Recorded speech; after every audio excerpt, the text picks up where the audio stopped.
A young boy is reborn into a world where magic is real, hoping to live a quiet and peaceful life.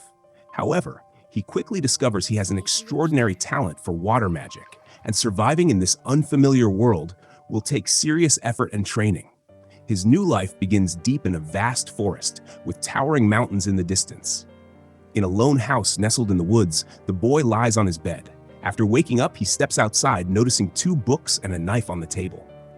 Taking in the crisp morning air, he raises his hand and says, "Water, come forth."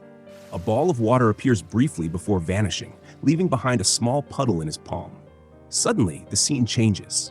He finds himself in a mysterious realm where a man greets him by name, Mahara Rio. The man reveals that Rio was isekai'd by Truck-kun. When Rio asks if he's speaking to God, the man says no, but describes himself as something like an angel. Rio decides to call him Fake Michael for simplicity. When Rio asks what he will do when reincarnated, Michael tells him he can live as he pleases. Michael explains that Rio will be reincarnated in a magical world called Fi, where about 20% of people can use magic. Since Rio's desire is for a peaceful life, he has a strong affinity with the water element. Michael tells him he'll be placed in Rondo Forest, in a prepared home stocked with 2 months' worth of supplies and protected by a magical barrier to keep monsters out. In his new home, Rio examines 2 books, one about monsters and the other about plants, and realizes he can read the language with ease. Outside, he practices his water magic, learning that he doesn't need to speak out loud. Visualizing the element works just as well. Still, he wishes he could shout spells like water jet for dramatic effect. While soaking in the bathtub, he finds that he can only summon water at room temperature, a slight disappointment on a chilly day. Later, he tries to make fire the old-fashioned way by rubbing sticks together, but gives up after failing. Lying on the grass, he wonders if he can create ice. Concentrating, he imagines pulling the heat from a bucket of water and visualizes the molecular structure. Eventually, he succeeds in freezing it. Excited, he shapes a small ice sphere and uses it to focus sunlight and ignite a fire, finally heating his bathwater and ending the day with a small but satisfying win. Knowing tomorrow will bring new challenges, he goes to bed early. The next morning, Rio eats a meal and remembers he only has 2 months' worth of food. He'll eventually have to hunt, which means venturing outside the safety of the barrier into monster territory. A simple knife won't be enough for protection. He needs strong magic. Determined, Rio tests his aim by launching a water ball at a tree. It hits, but lacks power. He then tries forming a water jet, imagining a concentrated stream. The result is underwhelming, looking like someone taking a piss. Frustrated, he recalls Miguel's words, "The key to magic is imagination and practice." Taking the advice to heart, Rio trains until sunset, gradually improving his water jet technique. That night, he uses his ice-making process in reverse to heat his bath again. The following day, he experiments with forming ice directly in the air. Though it's slow, he manages it.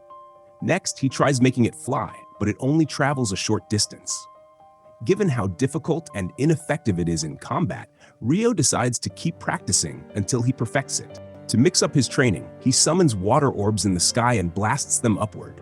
Afterward, he returns to his icicle lance, practicing until sunset and nearly draining his magical energy. Back inside, he realizes he forgot to light a fire using the sun before dark and ends up spending the night in the cold. As the days pass, Rio continues diligently improving his magic in the backyard. Eventually, he can summon his icicle lance instantly, though it still doesn't have great range.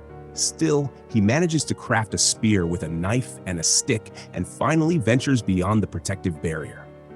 Early in his adventure, he finds quartz by the river, just what he was looking for. With this, he can start fires even without sunlight. All that's left is to find some detox herbs and the day will be a total success. In the shadows, a lesser boar charges out of the forest and attacks without hesitation. Caught off guard, Rio freezes, but at the last possible moment, he manages to dodge the incoming blow. The boar crashes into a tree with such force that it knocks the whole thing down. With adrenaline surging and fear threatening to take over, Rio struggles to keep calm. He's inexperienced, but he still has magic, his greatest advantage in this world. Thinking fast, He casts a trail of ice across the ground. Rio summons Ice Lance 16, and the beast crashes into them, ending the fight instantly. Later that night, Rio reads up on the creature in his monster guide and discovers that lesser boars are considered among the weakest monsters. The realization unsettles him. If that nearly overwhelmed him, what hope would he have against something stronger? Turning to the back of the book, Rio notices 2 pages that seem separate from the rest. One entry is for dragons, powerful creatures capable of leveling entire cities alone. The advice? If you see one, run. Maybe, just maybe you'll survive. Another entry describes demons, not fallen angels, but beings of unknown origin. The warning is clear: pray you never encounter one. These terrifying descriptions make it painfully clear this world is much larger and far more dangerous than he ever imagined. The next day, Rio heads into the forest again, picking fruits that are both sweet and tangy, just the way he likes. But peace is short-lived. A large bird suddenly swoops down from above, nearly grabbing him with its talons. Moments later, it launches a powerful wind spell that slices several trees in half. Instantly aware of the danger, Rio sprints through the forest, conjuring walls of ice behind him to block the magical attacks. He remembers reading about this beast, the killer falcon, a predator known for its devastating wind slash ability. Rio retaliates by firing water jets, but the bird is too agile, dodging every blast with ease. Then, with terrifying speed, the falcon dives straight at him. Thinking quickly, Rio creates an ice dome around himself just in time. The falcon crashes headfirst into the barrier, slamming into the ground. But the fight isn't quite over. Despite its injuries, the bird struggles back to its feet and takes to the skies once more. With its right eye badly damaged, it seems to recognize its limits and, to Rio's immense relief, finally retreats. However, the aftermath presents another challenge. During the chaos of the battle, Rio lost track of his way home and ends up wandering the forest until nightfall. Eventually, he stumbles upon a serene, glowing lake, and there, gliding across the water, is a mysterious headless knight riding a headless horse. The next day, Rio returns to his hunting routine.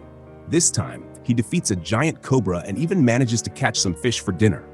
The following day, he upgrades his ice barrier and explores the ocean floor after reaching the coast, only to be driven off by a massive octopus defending its territory. As the days pass, Rio continues refining his magic. He eventually masters a powerful spell called Abrasive Jet, which fires a cutting stream of water from above, sharp enough to slice through solid rock. By studying further, he learns that if he hardens ice with magic, it can be used like abrasive grit, an important breakthrough. One night, he returns to the glowing lake and once again encounters the Headless Knight. Surprisingly, the creature isn't mentioned in the monster compendium, making Rio suspect it's far beyond beginner level. Yet for some reason, he feels bold enough to face it. They clash briefly, the Dullahan deflecting every strike effortlessly, forcing Rio to rely on ice shields to defend against its powerful blows. Exhausted and overwhelmed, Rio collapses, realizing he's not ready for such a battle. But then, something unexpected happens. He senses that the Dullahan doesn't want to kill him. It wants to train him. In a strange gesture of approval, the knight forms a sword of water from its own weapon and hands it to Rio before vanishing into the night. The following day, Rio once again encounters the killer falcon, but this time it's even more dangerous, now cloaked in a strange dark aura. When it attacks, Rio conjures multiple layers of ice barriers to protect himself, but the bird's wind magic shatters each one with ease. Sensing how dire the situation is, he keeps moving, creating new walls as fast as he can. Even 10 layers of ice aren't enough to stop the bird's furious assault. Rio launches icicle spears in retaliation, but the falcon dodges every one effortlessly. Then, using a mysterious ability, the creature destroys all his remaining defenses, leaving him completely vulnerable. To make matters worse, it unleashes a lightning attack that nearly ends the fight. Refusing to give up, Rio switches from magic to the water sword the Dullahan gave him. With it, he blocks the bird's strikes and holds his ground. Regaining his composure and confidence, he waits patiently for the next dive. At just the right moment, Rio lands a powerful blow, plunging his sword deep into the falcon as it streaks past. As the bird collapses, still barely alive, Rio approaches and thanks it for pushing him to grow stronger. He knows that had this rematch happened any earlier, he wouldn't have survived. Honoring the falcon for its strength and growth, he promises to give it a dignified end. With that, Rio removes his blade, ending the creature's life with respect. Soon after, a massive red dragon soars through the skies above Rondo Forest. While walking, Rio suddenly finds himself face to face with the colossal beast.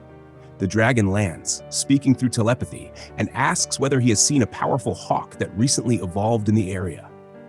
Assuming the falcon had served this mighty dragon, Rio apologizes. But the dragon quickly realizes the hawk was slain by the young man standing before him. Surprised by Rio's strength, the dragon notices a sword at his side, one that once belonged to the fairy king. If the king trusted Rio with that weapon, the dragon reasons, then the boy must be someone of great potential. Rio humbly admits he has questions, and the two briefly converse. As the afternoon fades, the dragon hears a distant call and prepares to leave. Before taking flight, he introduces himself as Lewin. Watching him disappear into the sky, Rio smiles, amazed that he actually had a conversation with the dragon. Meanwhile, elsewhere, Michael realizes he has overlooked something critical. Holding a tablet, he discovers that Rio possesses a hidden ability, one not seen since a girl was sent to another world 10,000 years ago. That mysterious trait is called eternal youth. If you don't want to miss what happens next, make sure to subscribe and check out more videos here.